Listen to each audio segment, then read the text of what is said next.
Porque mais de 187 mil pessoas arrumaram as malas e abandonaram permanentemente um dos estados mais ricos, turísticos e culturais do Brasil nos últimos anos.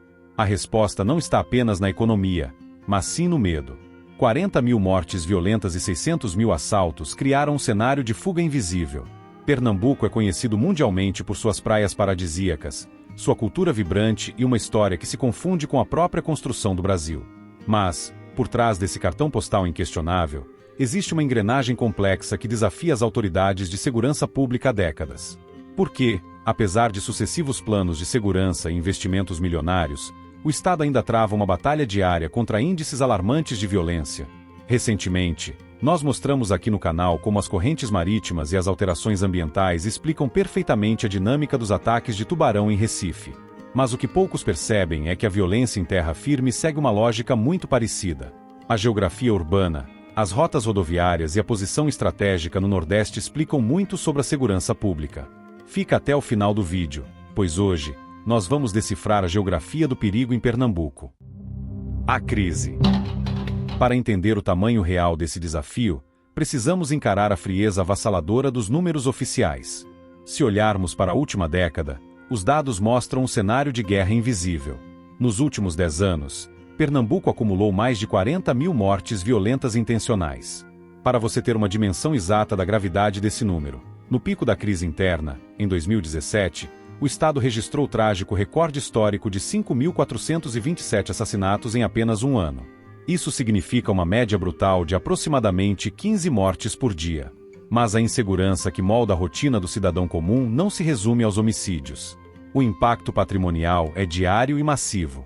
No mesmo período de 10 anos, o Estado registrou mais de 600 mil queixas de assaltos e roubos, os chamados crimes violentos contra o patrimônio. São centenas de milhares de celulares e carros roubados, comércios assaltados, gerando um estado de alerta constante que mina a qualidade de vida da população. O êxodo populacional. Essa avalanche de violência e a falta de perspectivas socioeconômicas geraram aquele fenômeno colateral drástico que mencionei no início, o êxodo, que é uma saída em massa. Os dados oficiais consolidados pelo censo do IBGE revelam que Pernambuco se tornou um dos estados que as pessoas mais abandonaram nos últimos anos. O estado registrou um saldo migratório severamente negativo. Analisando os dados do último censo demográfico, foi identificado que mais de 187 mil pessoas decidiram arrumar as malas e ir embora de Pernambuco, contra apenas 145 mil que escolheram o estado para morar. Um déficit de mais de 41 mil pessoas deixando o território. Esse fluxo de saída foi tão intenso que praticamente estancou o crescimento populacional do estado, que despencou para uma das menores taxas do Nordeste, pífio 0,24% ao ano. E para onde essas pessoas estão indo? Muitas estão migrando para o sul e sudeste, mas uma parcela expressiva cruzou a fronteira em direção à Paraíba, que registrou seu primeiro saldo migratório positivo em décadas, impulsionado exatamente pela vinda de pernambucanos. O motivo dessa fuga em massa é uma combinação indigesta entre o medo da violência e a economia asfixiada. Pernambuco enfrentou taxas de desemprego historicamente acima da média nacional e uma das maiores desigualdades de renda do país. Quando o cidadão percebe que o custo de vida é alto, o emprego é escasso e a chance de ser vítima de um crime na esquina é real, ir embora deixa de ser uma opção e passa a ser uma estratégia de sobrevivência. A geografia do conflito. Mas o primeiro erro de qualquer análise superficial é tratar o Estado como um bloco único. A dinâmica do crime muda drasticamente quando cruzamos o território. Na região metropolitana de Recife, o foco está na alta densidade demográfica, nos contrastes sociais profundos e nas disputas territoriais urbanas.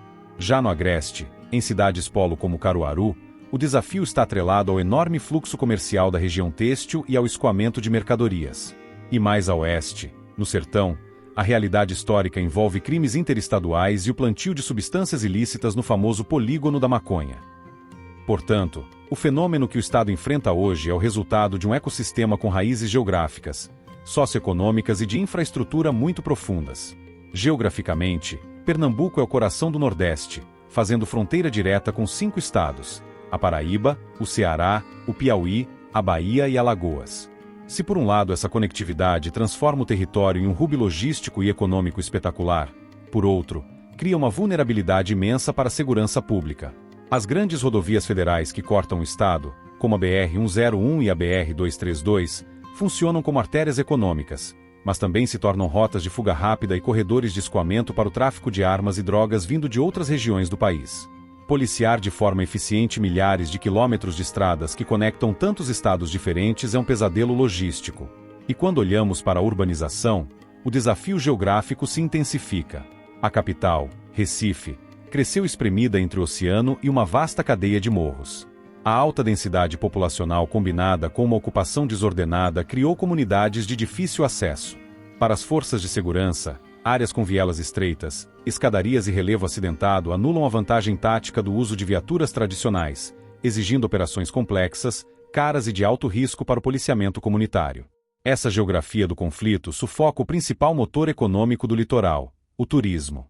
Quando a percepção de insegurança afeta as áreas litorâneas, o impacto financeiro reverbera em todo o estado, gerando menos emprego e mais vulnerabilidade social. Estudo de caso. No nosso último vídeo sobre a costa pernambucana, muitos de vocês que moram na região metropolitana de Recife deixaram comentários emblemáticos. Vários inscritos mencionaram que a preocupação ao caminhar na praia de Boa Viagem à noite não vinha do mar, mas sim do calçadão. E eles estão cobertos de razão na sua percepção cotidiana.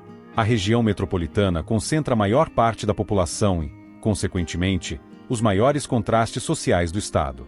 A escassez de iluminação pública eficiente em certas áreas, a falta de câmeras de monitoramento integradas em tempo real e a ocupação deficitária do espaço público transformam áreas nobres e periféricas em zonas de oportunidade para a criminalidade urbana.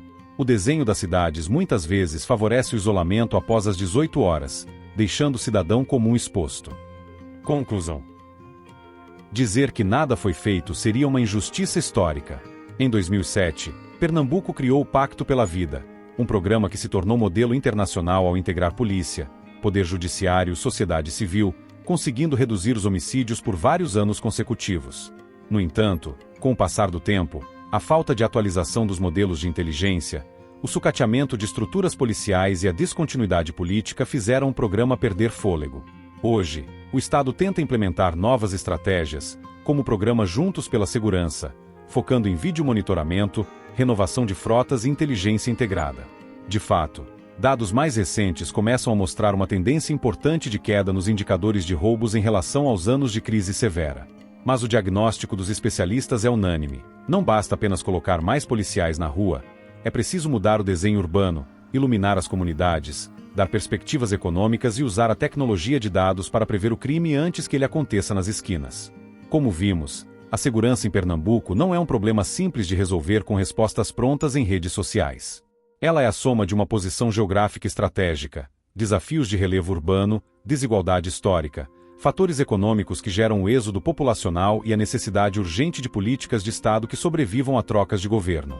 Mas a análise técnica é apenas metade da história. A outra metade é escrita por quem vive a realidade do Estado todos os dias. Por isso, eu quero ouvir você. Se você mora em Pernambuco, estuda ou já visitou o Estado, qual é a sua percepção real de segurança hoje no seu bairro ou na sua cidade? Você conhece alguém que decidiu deixar o Estado por conta desses fatores? Deixe seu relato aqui nos comentários. Ele ajuda muito a enriquecer esse debate. E aproveite para comentar qual o próximo estado que você quer ver nesse raio-x da segurança pública aqui no canal. E se você curte essa dinâmica de entender como a geografia molda a realidade e os mistérios do nosso país, você precisa assistir ao vídeo que está aparecendo agora na sua tela. Nele, nós fizemos uma viagem até o Amapá, o verdadeiro estado isolado do Brasil, e o único do país onde é literalmente impossível chegar de carro saindo de qualquer outra capital. É uma aula de logística e isolamento que vai explodir a sua cabeça. Não se esqueça de deixar o seu gostei se este conteúdo te trouxe uma nova perspectiva. Inscreva-se para não perder os nossos próximos vídeos explicativos, e clica agora no card do Amapá para continuar a maratona aqui no canal. Até a próxima!